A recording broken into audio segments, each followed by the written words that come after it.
Hello guys, pag-usapan natin ngayon ang rice water o yung tubig na mula doon sa pinaghugasan natin na bigas, okay? So ano po yung mga beneficial nutrients na doon sa rice water at yung mga essential minerals. Based po doon sa study na aking nabasa na ang rice water ay mataas po yung nitrogen nutrients at sumunod po yun doon yung phosphorus at saka yung panghuli ay ang potassium. Ngayon guys, ang gagawin ko dyan ay dadagdagan ko po siya ng banana peel powder. So meron tayong 1 galon na rice water. Dadagdagan natin ngayon ng 1 kutsarang dried banana peel powder. Tapos sunod natin ay eggshell powder. Okay.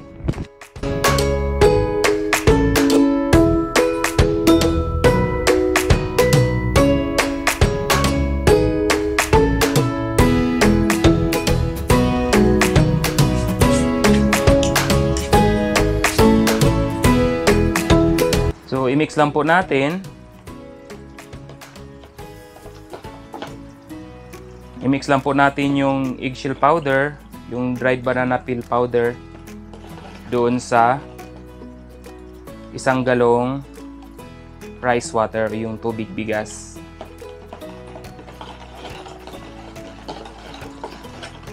Ayan. So, halo-haluin lang natin para ma-distribute po yung bumuo-buo na powdered dried banana peel. Ayan.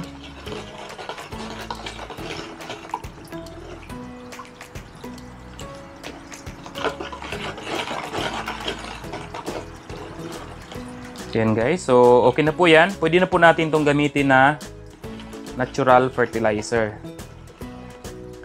Yung pandilig natin. Pwede natin gamitin yan. Lagay natin dito. Okay. Kuha lang tayo ng maliit na timba o yung ano. Tapos pwede natin idilig yan sa ating pichay.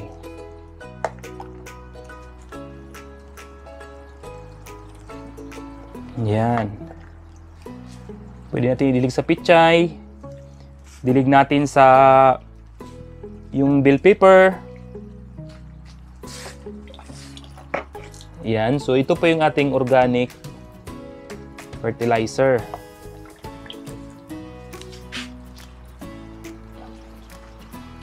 Yan. Yung nakikita nyo pong puti-puti dyan, yan po ay perlite.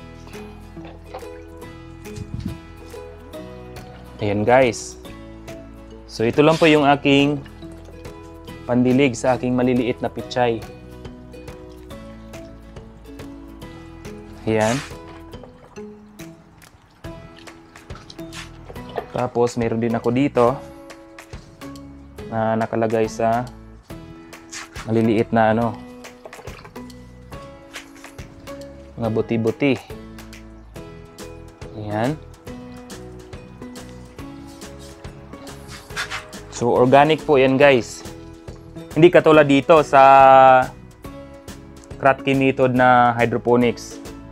Dahil meron po yung nutrient solution. Kaya mabilis po yung kanyang tubo kumpara dito sa natural or organic na ano, pamamaraan. Ayan. So, ganun lang po guys.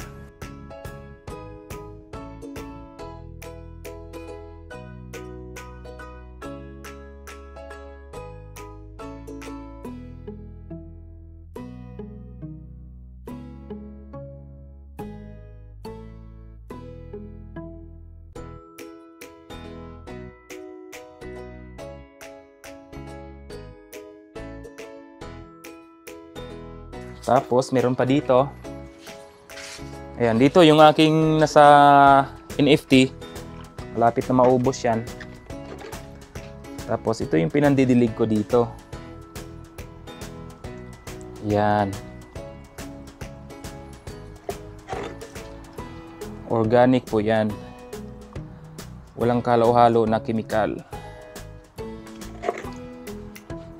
Yan, dito sa baba. Alright. Tapos, meron din dito. Of course. Dito na natin yan.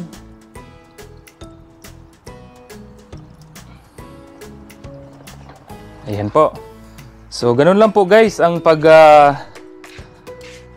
gamit ng natural fertilizer na rice water. Haluan mo lang ng dried banana peel at saka eggshell powder. Lahat po siya naka-powderize po. Ayan, linisin lang natin yung ating timba. Okay. Ayan. Ayan guys, yun lang po sa ating maiksi na video. Kung bago ka pa lang sa aking YouTube channel, i-click mo po yung subscribe button sa baba at yung notification bell din para ma-notify po kayo pag may bago po tayong videos. Maraming salamat!